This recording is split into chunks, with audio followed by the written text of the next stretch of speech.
नमस्कार, मैं GRS news के लिए गिरीश सिकरवार।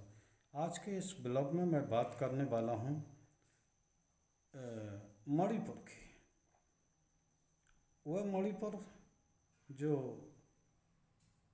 मई माह से निरंतर धधक रहा है।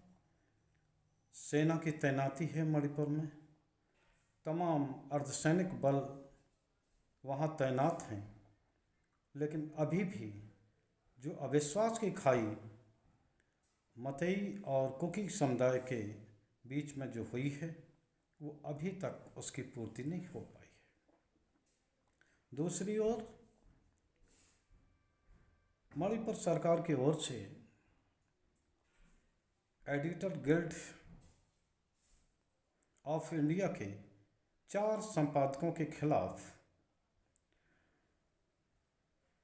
मुकदमा दर्ज कराया गया है। मुख्यमंत्री एन बीरेंद्र सिंह का कहना है कि इन संपादकों ने मणिपुर दौरे के दौरान जिस तरह की समाचारों की कवरेज की, वह निश्चित तौर पर एक पक्षी है और उससे मैती समुदाय को दोषी ठहराया गया है। किसी भी खबर से असहमत होना कोई गलत बात नहीं है, लेकिन वो असहमति उन संपादकों से जिन्होंने कि लगभग अपने 50-50 साल प्रेस मीडिया जगत को दिए, उन लोगों के खिलाफ मुकदमा दर्ज कराया जाना मेरे ख्याल से उचित नहीं है। आखिर उन अखबारों में क्या प्रकाशित किया गया था? सरकार क्या चाहती थी कि समाचार पत्रों में क्या छपे कि मणिपुर ठीक ठाक चल रहा है? वह मणिपुर जिसमें कि एक केंद्रीय मंत्री रजन सिंह का इम्फाल स्थित राजधानी में घर जला दिया गया, एक विधायक को इतना मारा पीटा गया कि वो दिल्ली में अपना इलाज करा रहे हैं, 70,000 लोग हिंसा के कारण अपना घर छोड़ने को विवश हुए, 500 से अधिक धार्मिक स्थानों को उपद्रवियों द्वारा जला दिया गया, 6 लाख गोलियां लूटी गई, 6,000 हथियार लूटे गए और 300 हत्याएं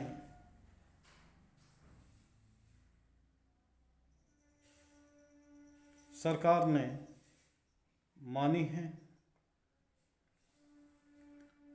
हजारों लोग घायल हुए। तो सरकार चाहती है कि समाचार पत्रों में ये लिखा जाता कि सब कुछ ठीक है और सब ठीक चल रहा है। अभी भी जगह जगह दोनों समुदायों के बीच बफर जोन बने हुए हैं।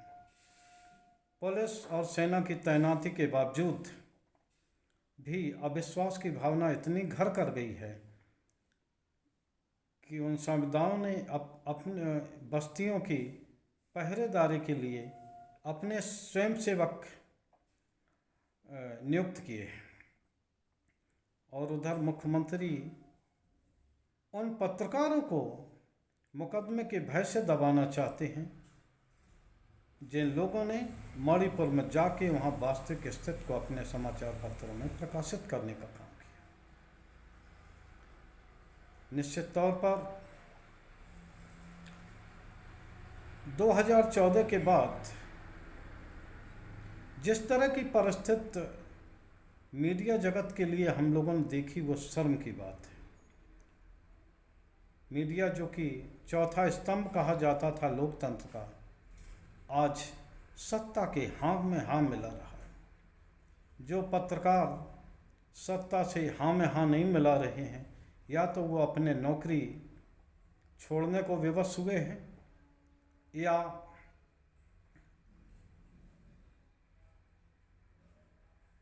या तो वो विवश हुए अपनी नौकरी छोड़ने को, या उन्होंने यूट्यूब के सहारे अपने परिवार का पालन पोषण करना उचित समझा। सरकार क्या चाहती है कि सत्ता के अनुसार ही खबरें लिखी जाएं। अगर ये बात सही है तो हमें लोगों को कोई अधिकार नहीं है कि हम देश में कांग्रेस द्वारा 1975 में थोपे गए आपातकाल की निंदा करें, क्योंकि उस दौरान में भी ऐसा हो रहा था। समाचार पत्रों पर बंधन था, खबरें सेंसर करी जाती थीं। आजकल तो सूत्रों की जानकारी के अनुसार ये बताया जा रहा है कि जो भी खबरें होती हैं पीएमओ ऑफिस के जरिए मेन पेज पे किस समाचार पत्र को और किन खबरों को स्थान देना है, कौन किस मुद्दे पर डिबेट होना है, ये पीएमओ के एक टेबल से निर्धारित होता है। अगर प्रेस ही अपना दायित्व तो भूल जाएगा तो निश्चित तौर पर वो स्थिति खराब ही होने वाली है। मेरा मुख्यमंत्री एन बीरेंद्र सिंह से निवेदन है कि वो सही घटनाओं की कवर करने वाले पत्रकारों के बजाय खुद में सुधार लाएं और जिस प्रकार उनके रहते एक समुदाय विशेष को टारगेट किया गया, उसके लिए वो पूरे देश से माफ़ी मांगे। खैर, मैं इस्तीफ़ा देने का तो इसलिए मांग नहीं करूँगा कि न तो आपकी केंद्र सरकार चाहती है और न आप ही इस्तीफ़ा देना चाहती है। आप बेशर्मी के साथ सत्ता में बना रहने चाहते हैं, जबकि कोकी समुदाय को आप पर भरोसा नहीं है। यहाँ तक कि आपके मंत्रिमंडल में शामिल विधायकों को आप पर भरोसा नहीं है। केंद्रीय मंत्री रंजन सिंह ने आलोचना की, बाद में केंद्र सरकार के दबाव के कारण उनकी शायद आलोचना को दबा दिया गया। तो ज़रूरी ये है कि राज्य सरकार और केंद्र सरकार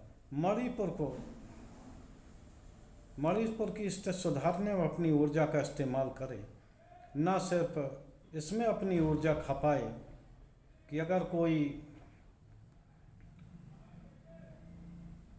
मीडिया कर्मी अगर सत्य खबरों को अपने समाचार पत्र में स्थान देता है तो उसके खिलाफ मुकदमा दर्ज कराए। सत्ताधारी दल तो वहाँ अभी तक मणिपुर की दशा देखने के लिए नहीं गया। विपक्षी नेता गए थे तो किस प्रकार इसी सरकार ने उनके दौरे में तमाम अड़चनें लगाई थीं।